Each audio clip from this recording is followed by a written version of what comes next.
Bonjour à vous tous et merci de regarder aujourd'hui aussi cette vidéo du mini-séminaire sur la loi du soleil. Donc voilà, nous allons continuer notre lecture du chapitre 3, le grand fleuve de l'amour.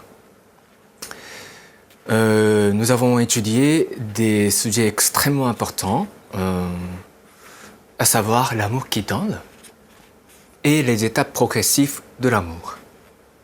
Et aujourd'hui, nous allons étudier la section 7, l'amour qui s'incarne et l'amour de Dieu.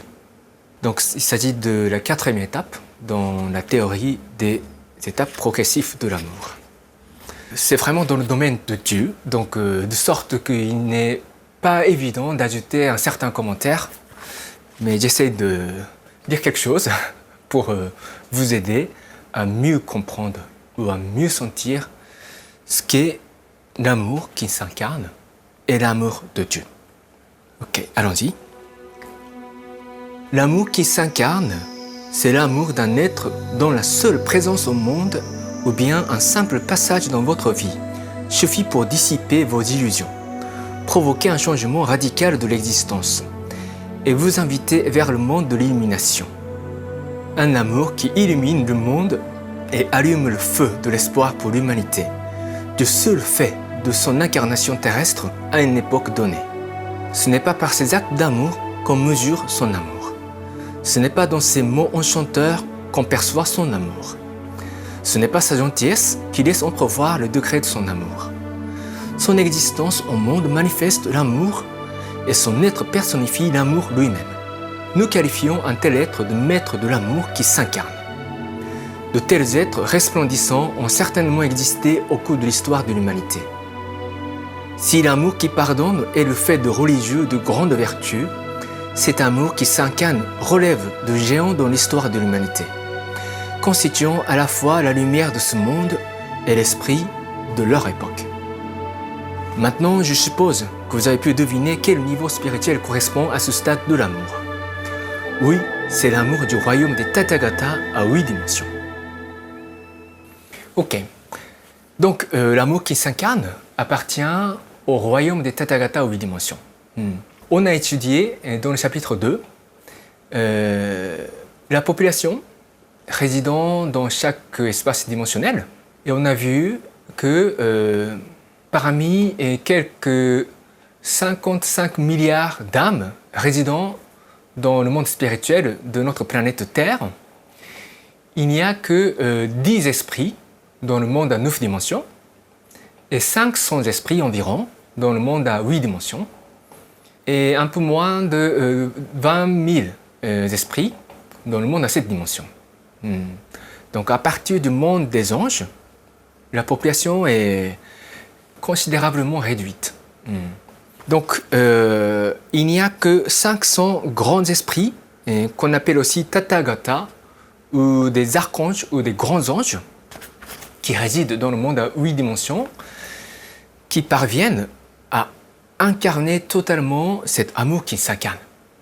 Leur présence même constitue un amour pour l'humanité de leur époque, ainsi que pour les générations futures. Donc ce ne sont pas simplement des êtres vertus, avec des comportements ou des pensées et des paroles vertueux et spirituelles. Ce sont des grandes figures de l'humanité. Maître Okawa nous enseigne que, par exemple, en France, il y avait Bonaparte et Napoléon. Je sais qu'il y a beaucoup de Français qui n'aiment pas l'empereur, mais Maître Okawa nous enseigne que lui fait partie des Tathagata qui ont marqué l'histoire de la France et de l'Europe certainement, et aussi l'histoire du monde. Son parcours, même s'il y a des controverses concernant ce qu'il a pu accomplir, il a laissé quelque chose d'assez important sur le dessein de Dieu à son époque, en Europe. Donc, si vous lisez le livre La loi d'or, vous avez beaucoup d'exemples des Tathagata qui ont marqué l'histoire en Occident comme en Orient.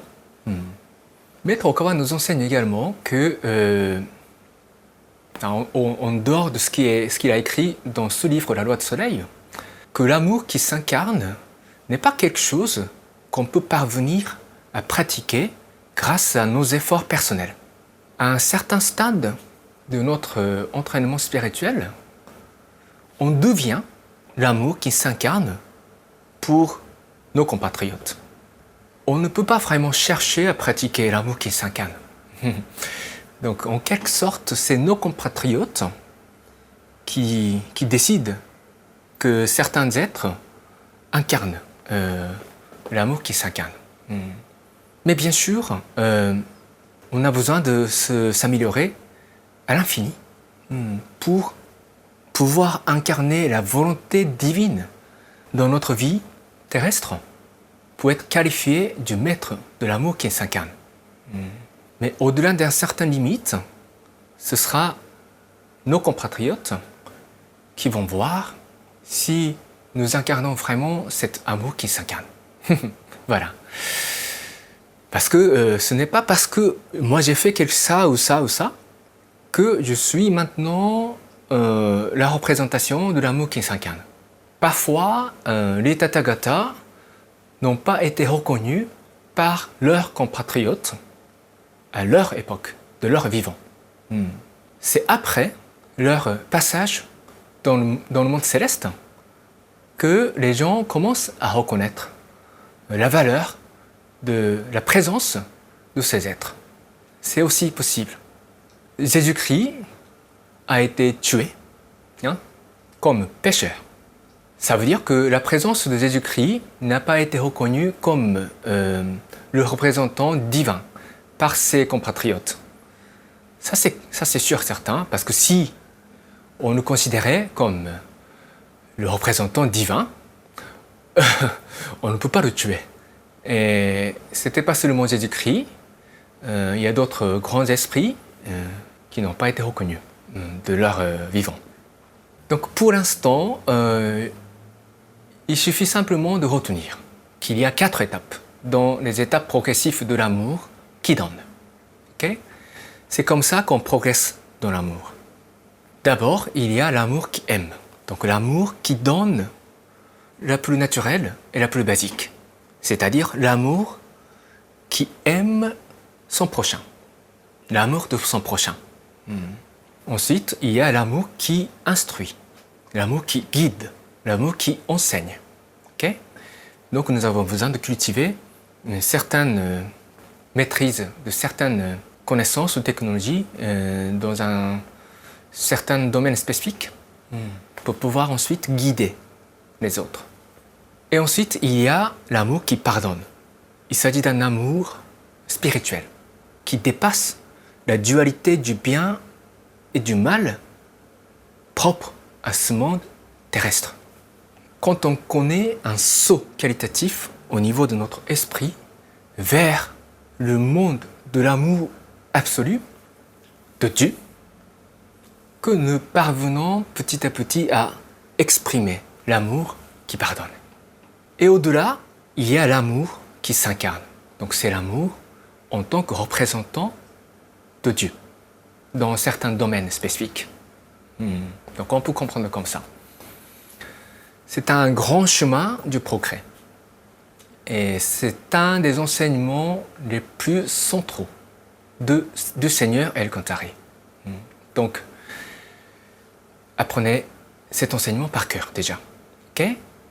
Et examinez le genre d'amour que vous pratiquez chaque jour. Il faudra également noter une chose, je crois. Là aussi, ce n'est pas vraiment écrit dans ce livre, La Loi de Soleil, mais je rajoute cette explication.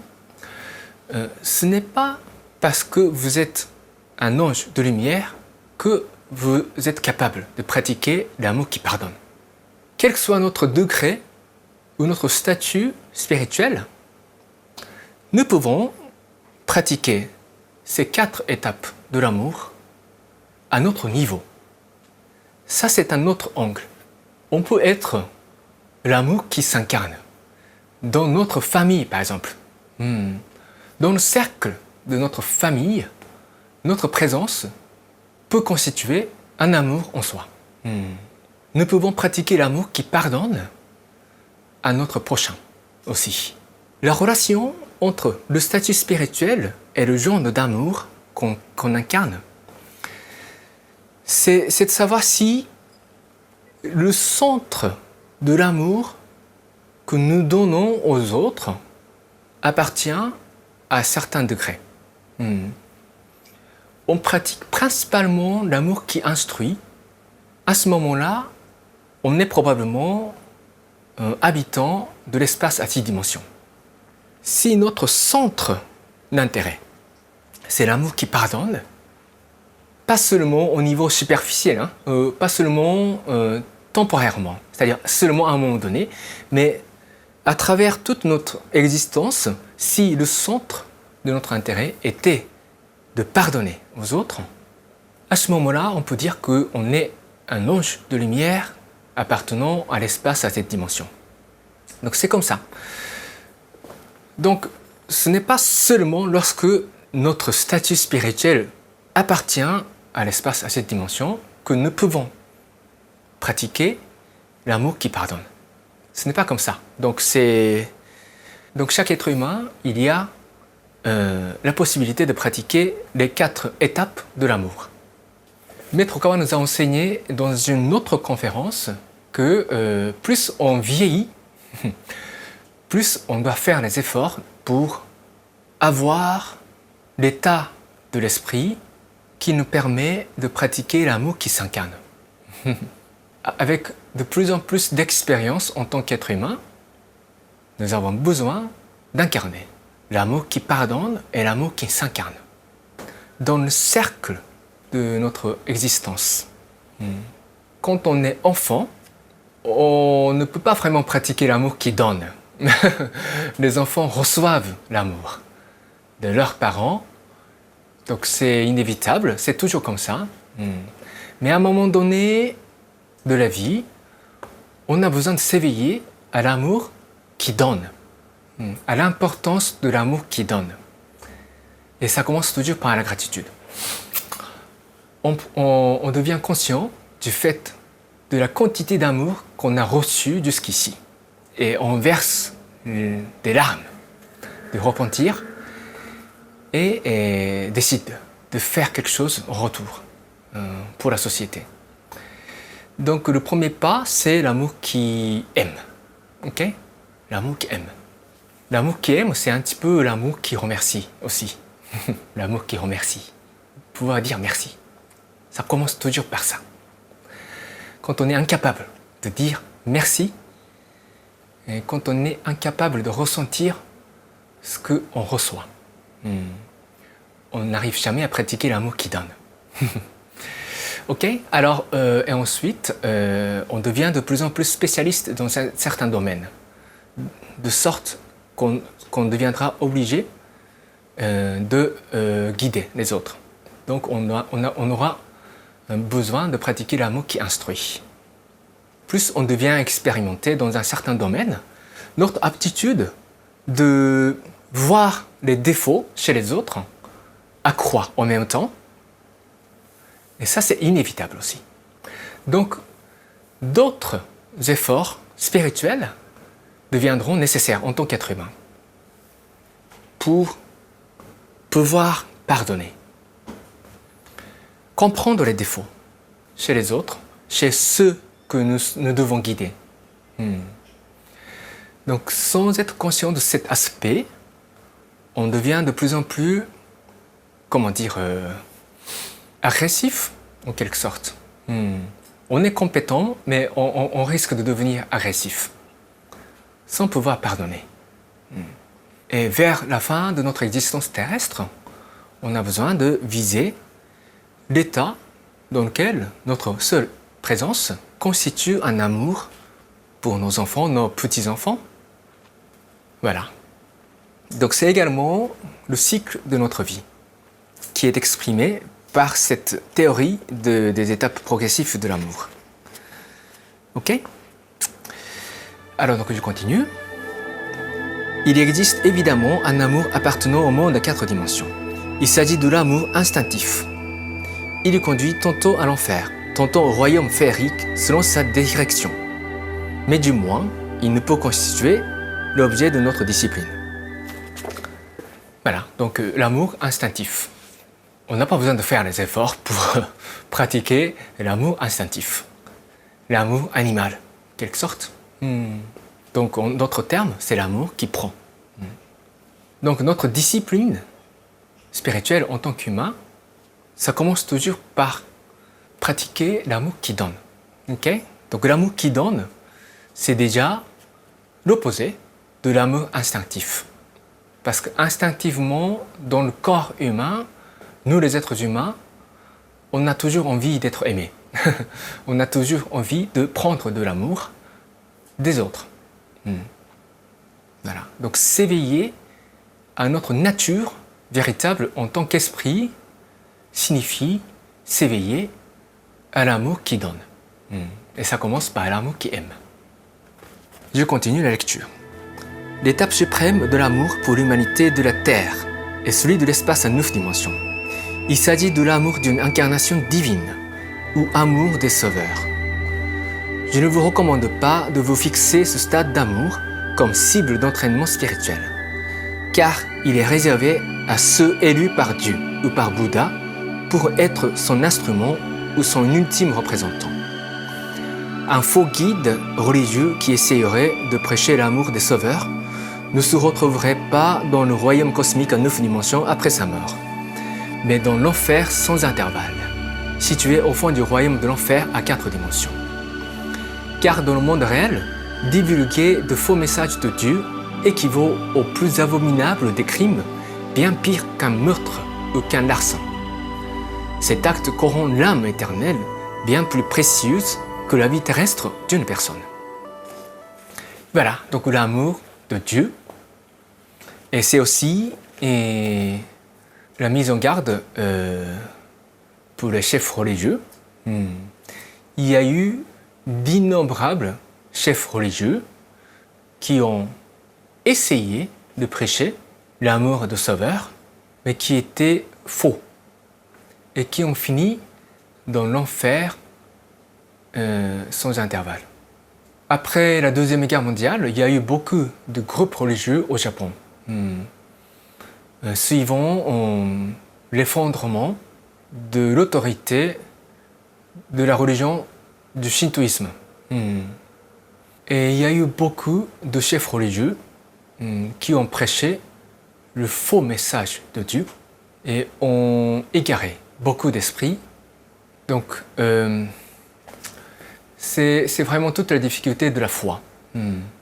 Vraiment, le choix de la foi, c'est le choix le plus fondamental de l'existence humaine.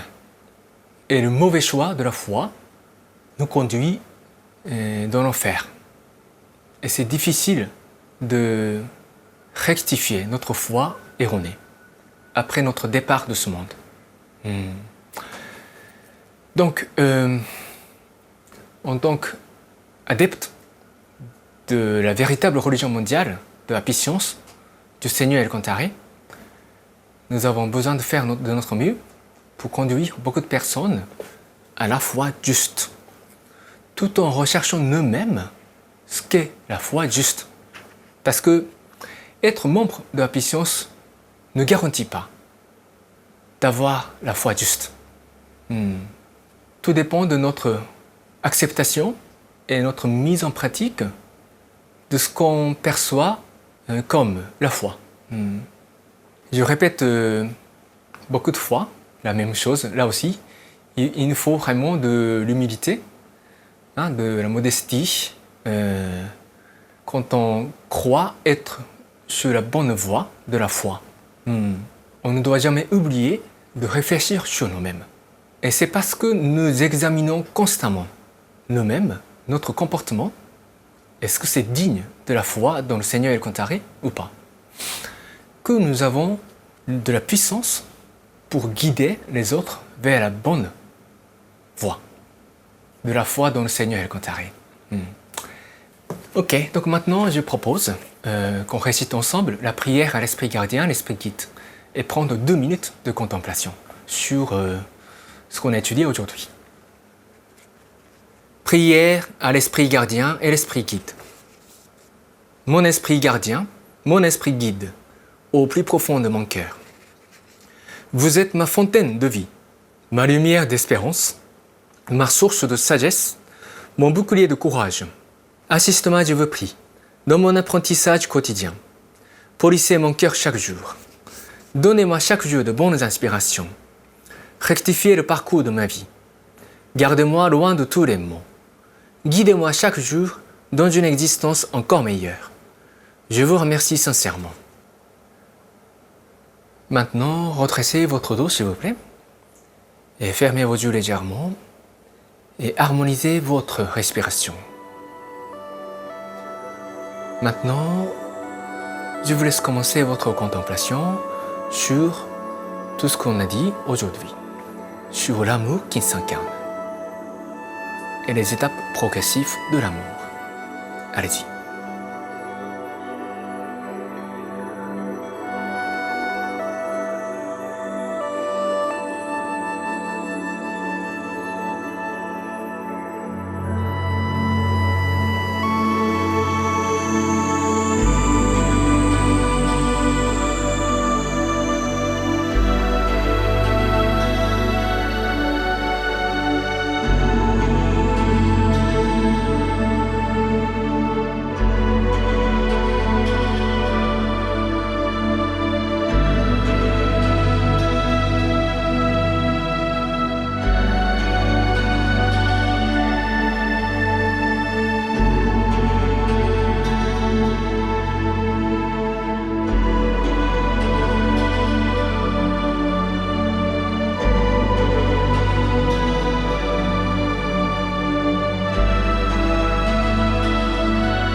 Ok, terminez votre contemplation. Merci beaucoup. Voilà, donc j'espère que vous avez pu comprendre quelque chose sur cette théorie extrêmement importante de l'amour, des étapes progressives de l'amour qui donne. Je vais ajouter juste un petit commentaire. Ce qui est important, le plus important, c'est la base. Ok? Et comment dire, l'amour qui instruit ou l'amour qui pardonne, là non plus, ce n'est pas vraiment quelque chose qu'on essaie de pratiquer. Parce que on a besoin de travailler suffisamment sur nous-mêmes pour pouvoir exprimer naturellement ces degrés d'amour plus avancés. Donc, on ne peut pas nous forcer à pratiquer l'amour qui pardonne, par exemple. Ce n'est pas possible. Oui, je suis membre de la puissance. Donc là, maintenant, je dois pratiquer l'amour qui pardonne. Ce n'est pas comme ça. L'amour qui pardonne se pratique de manière naturelle. C'est-à-dire quand notre niveau de l'éveil spirituel nous permet de voir vraiment l'éclat de la nature divine chez tout ce qui nous entoure, que naturellement notre pratique de l'amour qui donne atteindra le degré de l'amour qui pardonne. Donc ce n'est pas quelque chose qu'on se force. Et il faut faire attention aussi parce que on ne peut pas non plus forcer les autres à pratiquer l'amour qui donne. Il faut que chacun décide de le faire tout en ayant compris que c'est là la source de la joie. Donc si on veut enseigner l'importance de l'amour qui donne aux autres, on a besoin d'incarner cette joie nous-mêmes. Ok? Montrer l'exemple. C'est ça le plus important. Donc moi, je fais cette lecture en tant que conférencier professionnel, mais je dois rester humble. Donc je ne sais pas si je suis vraiment à la hauteur de tout ce que je dis en expliquant la loi du soleil. Donc moi, je me montre humble. Je ne me qualifie jamais d'être totalement du maître de tout ce que je dis. Je suis un apprenti. Je vous le dis et plusieurs fois, solennellement, que je ne suis qu'un apprenti aussi, comme vous. Je marche sur la voie éternelle de l'apprentissage, de la vérité du Seigneur Cantaré. Donc j'essaie de pratiquer tout ce que je dis, mais j'ai eu beaucoup d'expériences de la joie dans la pratique de la vérité du Seigneur Cantaré. Ça c'est vrai, toutes mes expériences joyeuses de la spiritualité. J'ai vécu beaucoup de choses. Donc je renouvelle moi-même ma détermination de continuer ma discipline spirituelle. Et j'essaie de vous montrer l'exemple à mon niveau. Donc faisons de notre mieux pour continuer notre chemin du progrès spirituel. Ça c'est vraiment la joie pour notre âme. Et c'est comme ça que nous pouvons incarner la lumière pour notre société. Ok? Donc c'est tout pour aujourd'hui. Merci de votre attention et je vous dis à tous à la prochaine.